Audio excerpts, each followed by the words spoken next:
Hello, I'm Jeffrey Mishlove, and today is Mother's Day. Although I know you won't be watching this video for probably 10 days or so, I still feel like it's an appropriate time for me to share with you some reflections about my mother. I know some of you have asked me to talk more about my childhood and my early life experiences. So, my mom, Rose Mishlove, was born in Bayonne, New Jersey. Well, that's actually not true. She was born in Prince George County, Maryland, but grew up basically in Bayonne, New Jersey, which is right across the Hudson River from Manhattan. You can take the bus from Bayonne and be in Times Square in about 20 minutes. So in a sense, she was a New Yorker, but I don't think people from Bayonne exactly thought of themselves as New Yorkers. Now, I can tell you this. My mom had the sweetest disposition. I never doubted for 1 second that I was loved by her, and what a wonderful gift that is for any mother to give to their children. It's probably the most important thing of all. But she had a character. For example, she married my dad, who was at the time an Army officer. They got married, as I recall, in 1942. In December of 1942, right in the middle of the war. My father had been stationed in Bayonne, but very soon he was transferred to Hawaii. So they were separated for years while he was in the service until the end of the war, after which I was born. I was born in December of 1946, so my dad returned from the war, and it didn't take long for my mom to get pregnant with me. She grew up in a very intellectual family, and I think I've described some of the other relatives in that family. I'm showing you now a picture of my mother's family, and there she is holding me as an infant. I'm probably about, I think, 1 year old in this picture. And the interesting thing about my mom, actually, is that she had a real talent for acting. And I suspect if she didn't get married and she moved to Wisconsin practically as soon as my dad got out of the military, or very shortly thereafter. I was, I think, 4 years old when we settled into Wisconsin permanently. And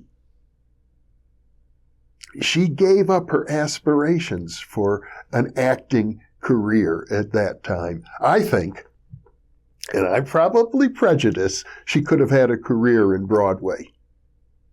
But what happened is when she got settled in Fond du Lac, Wisconsin, where I grew up, she became very actively involved in the local community theater productions and starred in many plays, not only with the local community theater, but with some summer stock theater companies in the neighborhood, which she actually got paid for. And it was something to see my mom on stage, with lead roles in various plays. Probably her greatest role was playing Blanche Dubois in Streetcar Named Desire. And what I watched at that time was a sense of the character that she played possessing her. She literally became possessed by Blanche Dubois. I have always depended on the kindness of strangers. She played that role to perfection, and it affected her character. I mean, the Blanche didn't go away when the play ended. As a matter of fact, I think a bit of Blanche Dubois always stayed with my mom after that. Now, I remember this. When I was a graduate student in Berkeley, California, there was a period in my life where I was a kind of angry, discontent, rebellious, alienated young man. Before I had really found myself, to be honest, I was lost. And maybe it's good to be lost. I don't want to put that down at all. I think it's essential sometimes for people to be lost, to sort of blow off the crust of all the certainties that we cling to. And I went through a phase like that. And I remember I went to see a Jungian therapist at one point, and I was complaining. And I said, why couldn't I have been born into a family of yogis? Why did I have to grow up the son of a middle-class parents in a city like Fond du Lac, Wisconsin? I could have done so much better. How stupid of me. Truly. But the irony is that my mom became a yoga teacher shortly thereafter. She taught yoga for 30 years. And she was the sweetest yoga teacher. She used to bake cookies for her yoga students. She'd have them come. There was a time when my parents lived in a small apartment in Milwaukee with a tiny little living room, and she'd have her yoga with Rose studio in the living room. My dad would have to go upstairs into the bedroom while the yoga students were all there. She cleared all the furniture out so there was room for people to practice yoga. And then afterwards, she would serve what she called yoga yummies, cookies that she baked for her yoga students. She had a sense of humility. Well, to be honest, I have to say, I think she was a very saintly person. And, I didn't always appreciate her. I think when I was younger, I didn't realize what a gift I had in having this woman as my mother. And, as I became an adult and moved out to California and began living my own life, I went for many, many years. The only contact that I had with my parents was an occasional visit, maybe once a year, and then weekly phone calls.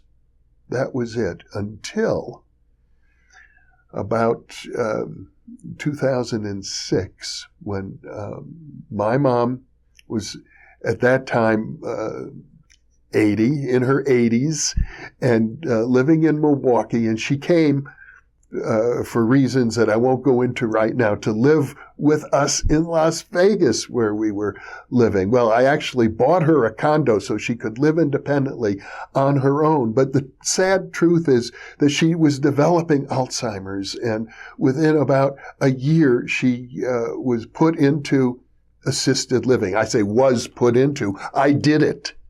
And it was so hard. My mother pleaded with me, please don't do this to me. Now, she, at the age of, well into her 80s, at the age of over 85 at that point, 86, 87, suffering from Alzheimer's, managed to develop a new romantic relationship, and she was very concerned that her boyfriend wouldn't want to visit her if she had to live in assisted living. Well, she had to, because by that time she had blown up 4 microwaves and nearly blown up the entire condo by leaving the gas on for hours. So we really had to do this. And it was one of the most difficult things I have ever done, but I am happy to say she made a great adjustment. And even in the middle of her Alzheimer's, having a romantic affair with the instructor of the acting classes she was taking at this local senior center, she was still performing. She could memorize small bits and perform them, and she loved to perform. At the drop of a hat, she would perform. But sometimes she did some unexpected things. On one occasion, I remember she was part of a performance that the acting group was putting on at the senior center, and her job was to sing a song called All of You. And instead, she got up and sang All of Me, an old song that she knew perfectly well. But it wasn't the one that was on the agenda. And I can say this, we love to sing. That's the one thing that no matter how serious her Alzheimer's was, we could get together and sing old Broadway show tunes. She remembered all the words really well and loved to sing, and we had a great time singing together. Now, my mom died in 2011, so it's been almost almost 7 years now, and I miss her greatly. But the funny thing is, I don't feel that I'm that disconnected. I've lost my mom and my dad and some other close friends, but I never feel that they're very far away from me. And when people come up to me and say, I'm so sad for your loss, I sometimes think to myself, why? There's nothing to be sad about.